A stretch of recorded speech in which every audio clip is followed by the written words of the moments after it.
Hey, what's up guys? Today we're going to go over the equipment needs for some of our backcountry off-season training programs. That includes our spring training 8-week program, as well as the 8-week backcountry off-season program. Now, to start with, the absolute must-haves, you're going to need some type of resistance or load. Now that could be bar-based, it could be dumbbells, it could be kettlebells, but you're going to need enough load that allows you to progress, okay, over the course of the program. So just having a few 10 to 15 or 20 pound dumbbells probably isn't going to be enough. You're going to want to invest in something heavier to allow you to also invest in your strength. We do give options. If you don't have a squat rack, as I have here, in a bar and plates, that's okay. You can still have some really awesome results and adaptation to the training using just dumbbells or kettlebells. Again, you're just going to need heavy enough weights to allow you to progress in your strength training. So, to start with, dumbbells, guys, in terms of load, you're probably going to want to have some lighter, being like in the 10, 15, 20 pound range, and then moving you all the way up through, for the male athlete, probably to 65 pounds. If you're a stronger male athlete and you truly want to build strength, you're definitely going to have bigger dumbbells as well. There's some really great do-it-yourself cement dumbbells that you can make at home. They're a mold and you can fill them up with cement, so you could have an 80, 60. You can get some of those heavier dumbbells that potentially cost quite a bit, and you can do it in a much more cost-effective manner. Dumbbells or barbells, heavy kettlebells, gonna need to have those. You guys are gonna wanna have a bench that has the option for incline. Now, if you don't have a bench that inclines, that's okay. You're still gonna be fine with a conventional flat bench. It's just nice to have that added feature for some of the movements that we're gonna do. Don't worry, I give options if you don't have one. From there, bands. Basic super bands, okay, and that's sometimes what they're called online. These are made by Perform Better. Like I said, there's tons of them. You can find them all over the internet. I would recommend having 1/2 inch, 3/4 inch, and 1 inch. Now, if you're a stronger athlete or you want to have the opportunity to build by way of strength and resistance, just know that you can always add these together. Okay, so if you're doing a pattern that you need more than a 1 inch, you could take a 1/2 inch or 3/4, add it to it, or even have all of them, okay, to potentially give you much greater resistance there. So again, I get these from Perform Better. Feel free to find them wherever you want. It just has to be what's called a continuous loop. Okay, so there's one big circle. From there, sandbag. This is a pretty basic sandbag made by Go Ruck. They call them their simple sandbags. I would recommend having a 40, 50, 60. They're not super expensive. You just have to fill them up with sand. If you have just one of those and then you also have a pack, like your hunting pack, that you can fill up with other load, that could be helpful as well. But absolutely have one of these. This is also a great tool to have when you travel. Take the sand out. You can fill it up with dirt, sand, wherever you're going. And that allows you to keep your training going while you're on vacation or maybe away from your gym. Okay. After the sandbag, having something that you can step up on. Now here I've got just a basic plyo box or a step-up box.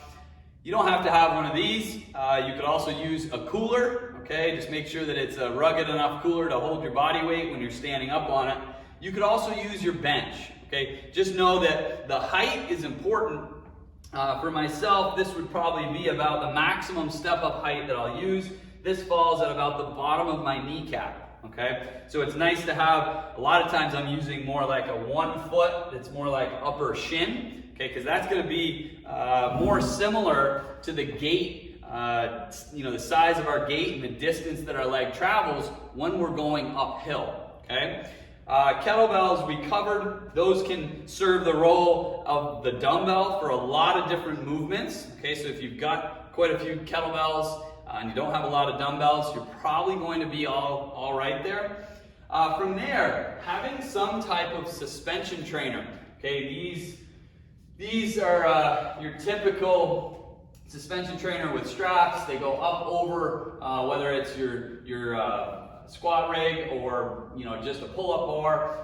These work great. There's all sorts of different options online. Just make sure that they give you the opportunity to loop up over something and hold, they're sturdy. Now another option there is to use what's called gymnastics rings, and these are just a wooden ring with a nylon strap. You can do absolutely everything that you can with suspension trainers with the rings, okay? At least in these programs. And there's some places where the rings can actually be more favorable. Rings tend to run slightly cheaper than the suspension trainers, so there's another option there. Guys, after that, it's vital that you have some piece of cardio equipment. Okay, if you can only have one, I highly recommend a fan bike. This is an Airdyne. We love this one. Heavy resistance on the fan. That fan is, or the resistance is all self-propelled, so there's no settings for that. We like these. There's other options out there. Find something that you like. You could also use a rower, okay, a ski erg, or you could also implement a spin trainer, a spin bike, something that you hook your mountain bike into, and it gives you the in-place spin capacity.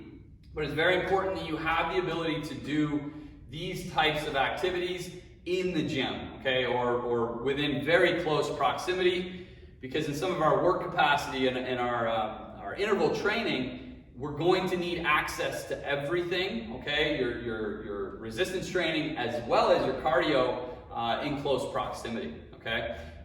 Just know that you can also substitute with running. A treadmill works as well, and I give options for all of that so that you can pick and choose, and you don't have to feel like you're handcuffed because you don't have one particular type of machine or cardio equipment. From there, if you're training at home, it's really helpful to have one of these handles. This is just a cable handle attachment. What I've done is taken a carabiner and hooked it to the end. So if you're at a gym, you have access to a gym, you're probably not going to need one of these. But at home, you can then use this, okay, to hook to your bands to give you a really solid grip, all right? It's a bit more comfortable, but it also allows you to get into better positions. So these are super inexpensive online, and then just grab a carabiner and you can use that for hooking to those bands for a variety of different movements. From there, a few things that you don't have to have, but they're nice to have. A sledgehammer. These can be great for some of the single leg stability work that we're doing, shoulder stability, as well as beating on tires, okay, which can be a great upper body, cardiovascular, as well as strength endurance movement. These are just furniture sliders, okay, so find these online, just type in furniture slider. These things slide really well on carpet or turf. If you don't have carpet or turf, you can grab a piece of cardboard or a wool sock and do the same thing, okay, when you see these patterns come up in a program, do the same thing, okay, with the sock or the piece of cardboard on a tile or wood floor. This is a yoga angle block or wedge. Okay, these are great for, and a lot of the movements that we'll do to train the foot and the ankle, as well as mobility, strength and mobility in those foot ankle joints in the lower leg. These can be super helpful. If you don't have one, no big deal. You can prop your foot up on just about anything and get a similar effect. The last piece of equipment that I love and I use quite often, this is a 6-foot length of climbing rope. I believe these came from Rogue. Again, you hook these to a pull-up bar, and that allows us to do rope climb variations, which is awesome for training pulling in the upper body as well as grip strength. All right, guys, so that gives you the lowdown on equipment needs for our backcountry training programs.